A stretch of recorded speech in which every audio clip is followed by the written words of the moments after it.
So here we ran on AWS our search server, and it created 8 other game servers, 2 for each game mode, which is 4 game modes, and that's why we have 9 tasks that are running at the moment. Now let's look at, this is how we this is how we actually implement a warm pooling system. Now let's look at players connecting and playing. So at the moment, there's no actual matchmaking, but just first come, first serve. So we're gonna connect, chess, checkers, tic-tac-toe, connect 4. You can see that they don't connect with each other. They're in the search matchmaking process right now.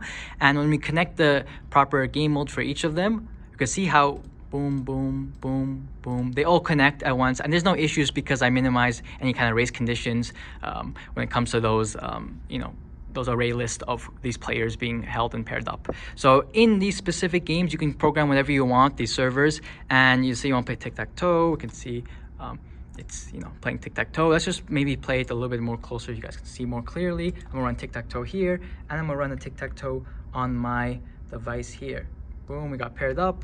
So I'm gonna click the middle one, and boom, the middle one's there. You can also realize that I also multi-threaded on a different socket a chat feature, so you can keep on playing and spamming this chat thing, whereas this button of playing, you have to wait on a turn-by-turn basis. So that's a cool implementation there.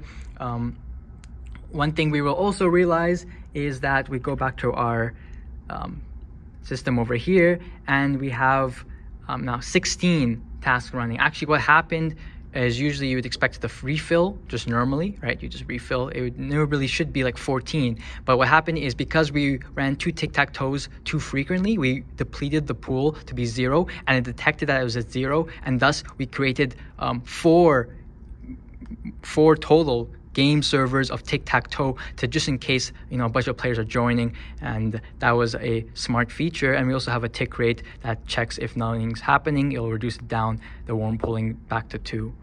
Yes.